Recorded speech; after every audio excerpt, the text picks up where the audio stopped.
Hello everybody, welcome to Tousi TV, your global news channel. I'm Tousi and this is your latest news update, this time from the United Kingdom. My good friend Stephen, aka Tommy Robinson, independent journalist and cultural activist, was in court today. The Westminster Magistrates Court, the trial has started. Tommy is now facing prison time as the British state have decided to make a move against him using the counter-terrorism charges. Yeah, literally terrorism. Apparently Tommy is now so dangerous and scary that they have to use that. Of course, they were using the terror powers to get access to his phone. And obviously because he's a journalist and he's got a lot of sensitive contacts and sources, he didn't want to give that up. They decided to use the powers to do this. Now, of course, we're going to give you guys the update on what's been going on today. Tomorrow will be the verdict, and I will be there at where the Westminster Magistrates Court. Tousi TV will be bringing you guys the live coverage from the verdict itself.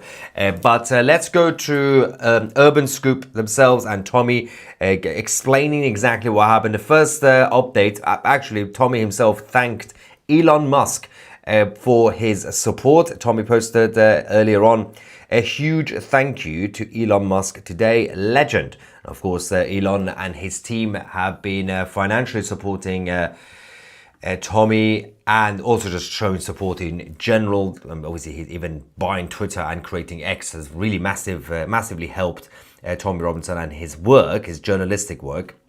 But first, let's go to earlier this morning. Tommy was on his way to the court and he explained. Today I face prison for being a journalist and not allowing the state to have the information that's on my phone, which should be protected as a journalist. But anyway, I'm prosecuted. That's what I face prison sentence for today. This is the 1,642nd time I've been in court since the start of my activism. It's just insane. I'm continually in court, non-stop, for years and years and years. Ever since I started opening my mouth, I just face court case, court case.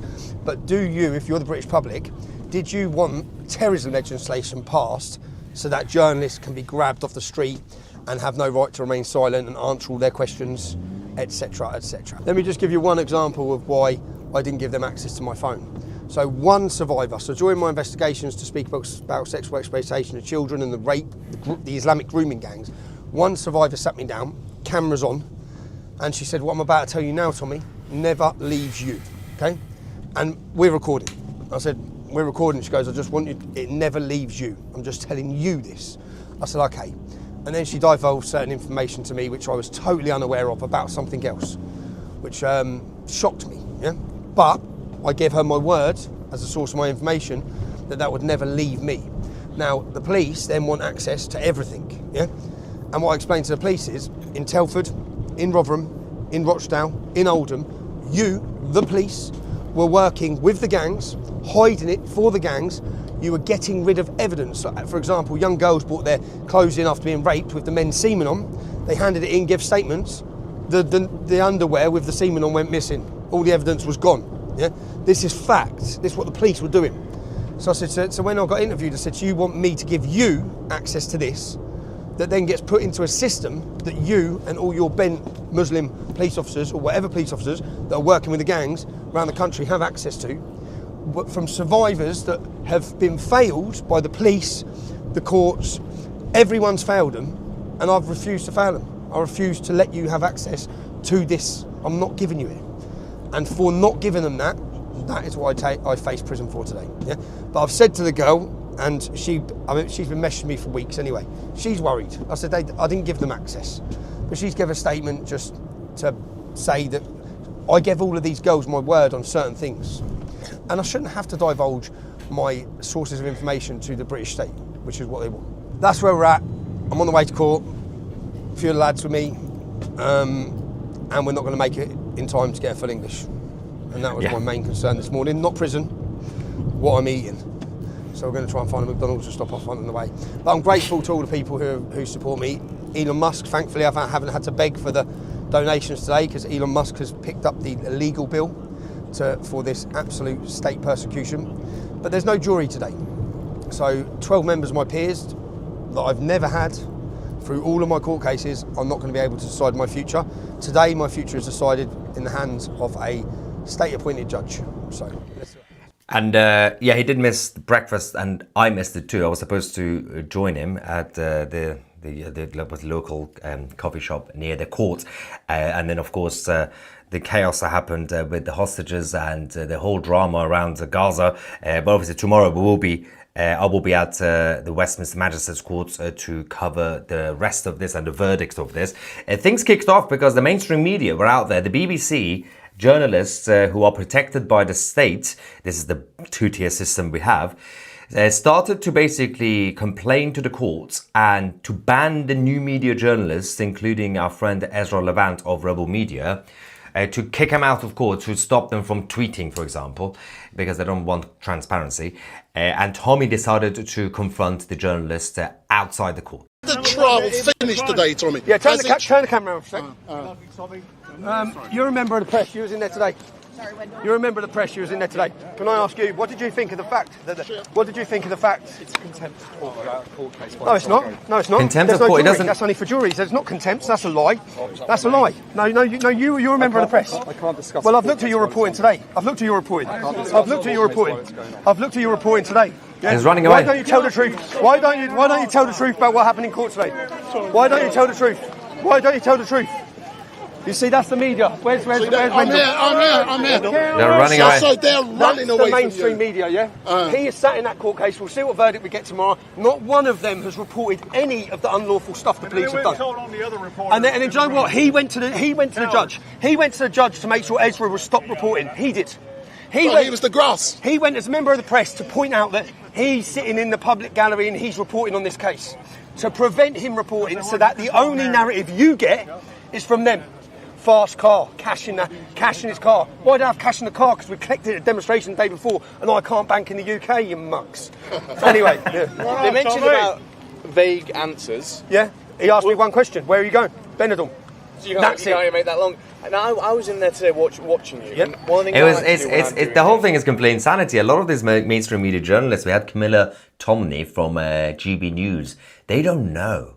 They don't do their homework. For example, a year ago when Tommy was sent to jail because he released a documentary and the state didn't want that documentary to be out. So it was like very Russian style, like censoring, banning something, right?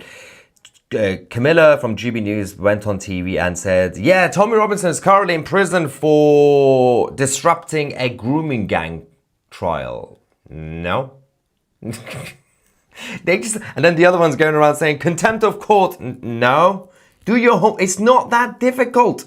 Anyway, once Tommy came out of the, not came out, but came out of court, he explained. Tommy. Excuse me, sir. So, Tommy, can you tell us what's just happened inside of the court? We've heard the police's cross-examination where it turned out that they took 34 seconds to determine I was going to be detained under Terrorism Act. 34 seconds, where they're meant to take time to question you about things. They didn't question me, they just saw my face and automatically made the decision they were going to detain me. That's what's come out under the officer's evidence.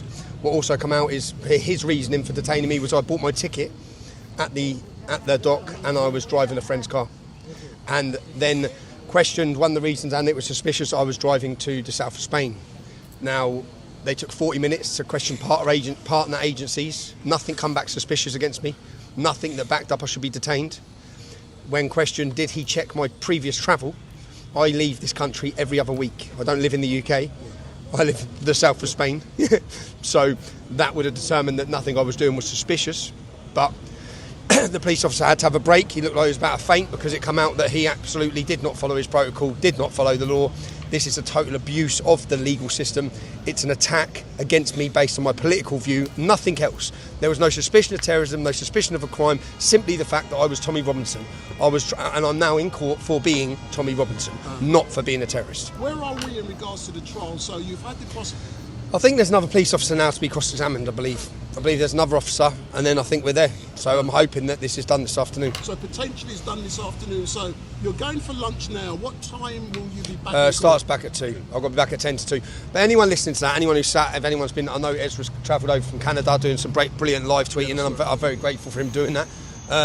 It's an absolute farce. The entire case is a farce. how the hell I'm here. If it wasn't for Elon Musk, I'd have another massive build. The only terrorism that's being committed is financial terrorism, and it's waged against me. Because every one of these cases costs tens or 20 or 30 or 50 or even £100,000, yeah? And it shouldn't be happening, it shouldn't be allowed to happen. This is the second time now in 7 months, on my last case, where it was proven that the police acted unlawfully, detained me unlawfully, arrested me unlawfully, without powers to do so, and give me unlawful bail conditions. That's what happened here last time I was in this court. I hope the same happens again today. But if it does happen today, what the fuck is going to be done about it? Because it's an absolute liberty that this continues to happen. For the last 15 years, I haven't had a peaceful moment where I haven't faced these prosecutions. It's not right, yeah? It is. It's absolutely weird that they keep trying and trying and trying. Also, there's a lot of people who watch from around the world might not understand the British culture. Some people are saying, yeah, I don't understand why Tommy's making jokes about breakfast, why he's making jokes about Benidorm, why is Maya making jokes here? This is a serious matter. I can't really explain. I think it's common knowledge that the British culture, the British attitude of keep calm and carry on, and you gotta have to make jokes during dark times. This is just how it is. If certain cultures don't get it, it's just part of the British. To be fair, Jews would get it. The Israelis will definitely get it, because when I was in Israel, they also have a massively dry sense of humor. In the middle of conflict, darkness, yeah, you hear the craziest jokes. So you're gonna have to, otherwise the whole thing gets way too depressing. Now, Lauren Farrow of Urban Scoop also decided to approach the police officers outside the court, and she decided to ask some simple questions, which about their roles and their attitude towards British patriots. And what do you think happened here? Let's just go to Lauren. This is Lauren for Urban Scoop. I want to speak to the police and see if they are having a lovely day keeping patriots safe. Follow me. There we go. Hello. I'm not in trouble, am I, for talking to the police? Okay, cool. So I am an independent journalist. I'm here working for Urban Scoop.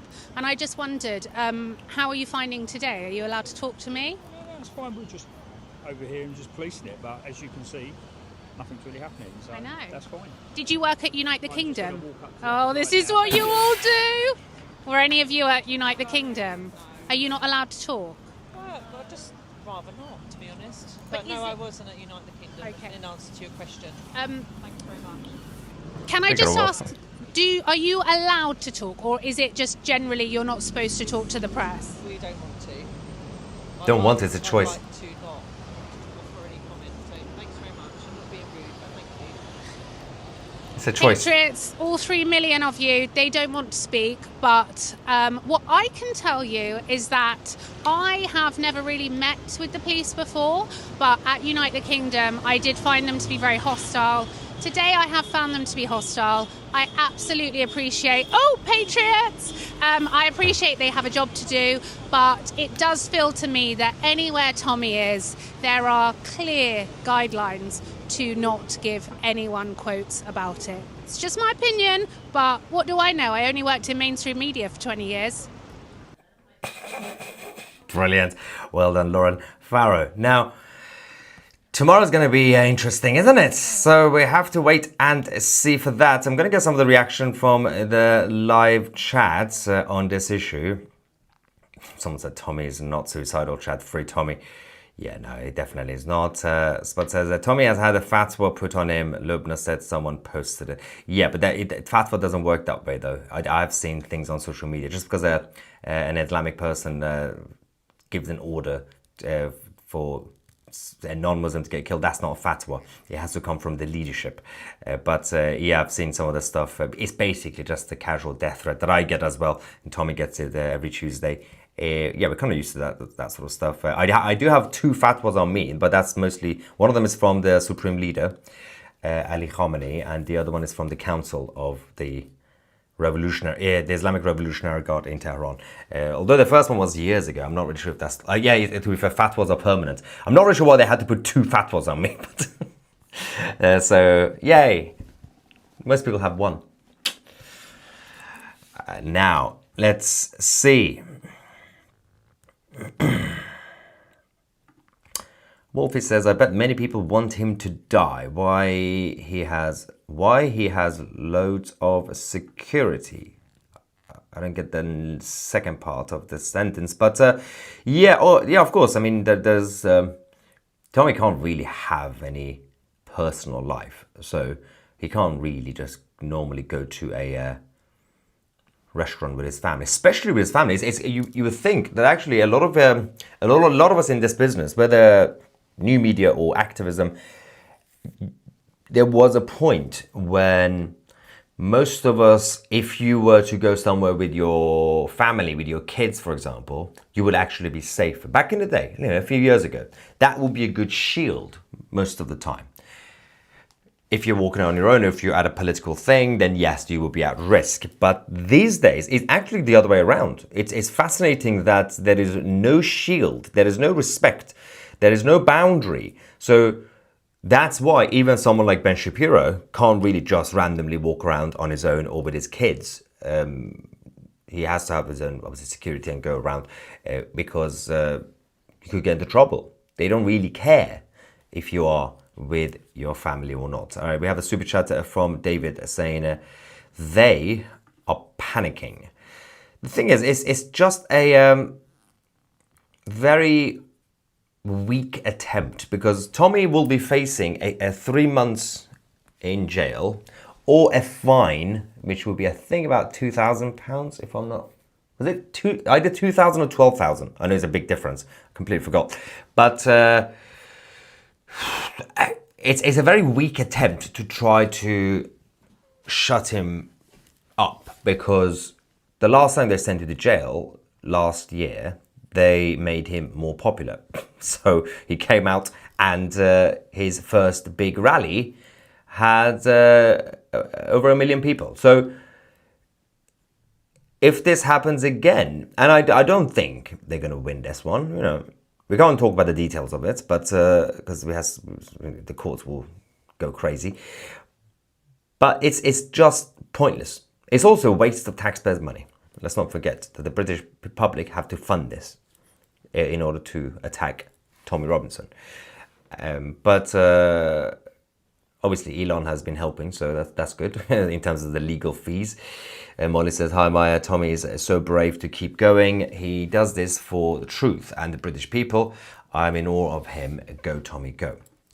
Yeah, I agree. Ivan says, what? Oh, they cut the new media out of everything. Okay, I'm going to guess what that first word was supposed to be. Something, they cut the new media out of everything, not much censorship. That Ivan, you tried so hard. I can't. What are you trying to say? But yeah, it's generally about media censorship, right? I get the gist of it, but not the actual sentence. Now, another super chat saying, actually, what do you think of the idea that Mossab Hassan Youssef should run the Gaza Strip? It's a terrible idea because he will be assassinated within 10 minutes. Greetings and a big thank you from Switzerland. Yeah, if Mossab even attempts to govern Gaza, then yeah, he won't last 10 minutes. Also, I'm not really sure if he will be a good leader. He's a great fighter, he's a great warrior, but being a manager is a whole different set of skills, rather than being a good preacher and being a good activist and a truth teller. Just because you tell the truth doesn't mean you should be a manager. I like the guy, but yeah, him running Gaza, he won't last that long because almost everybody in Gaza would want to kill him. So most of the government budget will be his security, his personal security. But he does obviously have every right to be able to go back and live in the Middle East freely. But with these guys in charge, he can't. He's a great voice, by the way. Anyway, let's have a look. Ivan is back. Sorry, keyboard needs changing. Yeah, I think so. Probably.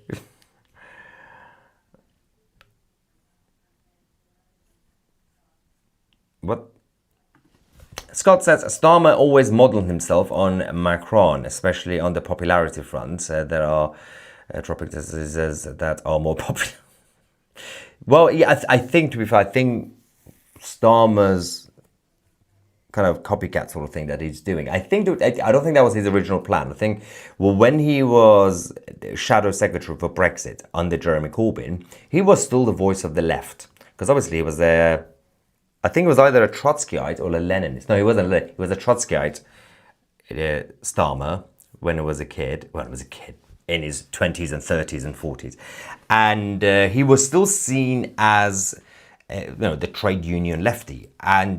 But then when he became leader, before he became prime minister, because he was surrounded by the likes of Tony Blair, he then tried to basically be like Tony Blair, without the popularity of Tony Blair.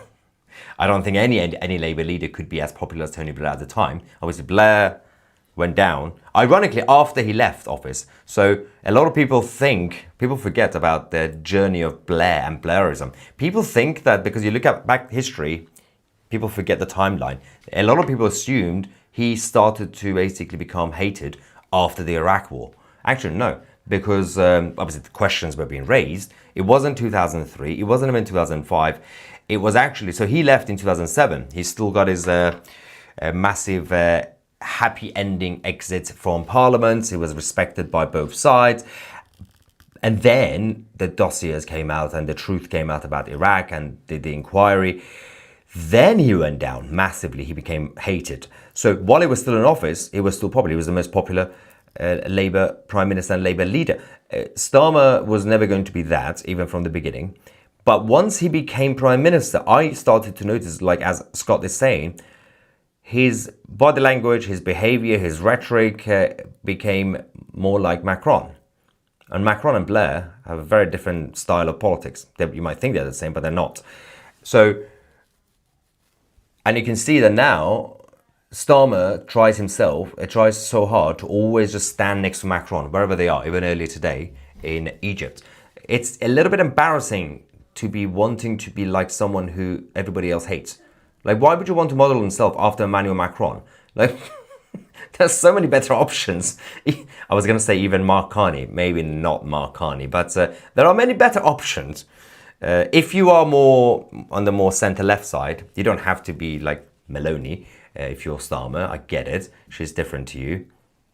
Also, she looks slightly different, but she has different hair. Maybe he could model himself after Mahmoud Abbas of the Palestinian Authority. Maybe Mahmoud Abbas has so more potential there, guys. Maybe, yeah, someone should tell Starmer, try to copy Mahmoud Abbas. David says Trump dealt with Starmer today. He looked so uncomfortable. Trump is like, yeah, sorry. I did 4 hours of live coverage today. Well, the first one was 3 hours from Gaza and Tel Aviv, and then the other one in Jerusalem. The second one was from Egypt. And once we ended the main session, then Trump started to roast the world leaders. It's on social media if you want to go check it out. It was the most beautiful thing I've seen. President Trump was standing there in the middle of Egypt, and the world leaders were behind him. And he was just doing stand-up comedy. He was literally hitting everybody. It was left, right, and center. Sometimes sarcastic, backhanded compliments. For example, to Erdogan of Turkey. And then he turned around to Starmer. He basically went to Starmer. So, and the British Prime Minister said, where is he? Where is he? He was right behind him, right? And he was like, yeah, Keir Starmer. He's here, great guy. I told him, I gave him 20-minute notice to come to Egypt, and he did. He made a joke, but he basically said, Starmer is a lapdog. I could tell him, get ready in 20 minutes, and he would do it. Whatever I tell him, he will do it. So it's not a good look that the British Prime Minister, any British Prime Minister, be disrespected like this in public, so embarrassingly. Oh my God. I know Rishi Sunak was terrible, but still, it's like you look at Starmer, you're like, bring back, like, don't bring back Rishi, but kind of bring back the boring, wishy-washy Rishi Sunak. At least he wasn't hated by the international community. He was kind of hated by the British public, but Starmer is hated by the British public and the international community. So at least like you've had leaders like David Cameron. David Cameron was actually, well, peak David Cameron days. People didn't like him, but they still respected him, right? There was a point in 2015, but more people actually trusted Cameron than the Tory party. They voted for David Cameron. But David Cameron was still respected on the international stage. while he was hated in Britain at the end. But no, this guy, seriously, I don't understand. He's not even liked by his party. How can he be hated by everybody and still think you should continue in your job? Anyway, so there's going to be a big live update tomorrow, and we will be there to cover from the verdict of this Tommy Robinson trial for you guys. Of course, for now, get complete access to Tousi TV Plus, our channel, by scanning the QR code you can see on the screen, the bottom right, or just go on tousi.tv. You'll find the link in the description and get access to the documentaries, podcasts, interviews, everything that we have. There is someone here in the super chat, Steve, saying in principle, what? Oh, Tommy needs to have more people promoted to high level. If they take out Tommy, the movement collapses. Well, yes and no, I guess. Yeah, that's well true. I mean, the United Kingdom rallies, the movement is mostly him, but the overall movement is just British patriotism, and I think you might lose a leader, but the people are not going to become less patriotic. People love this country, this kingdom, and there will always be people to fight for it. Thank you so much for watching. I'm Tousi, and we are the media.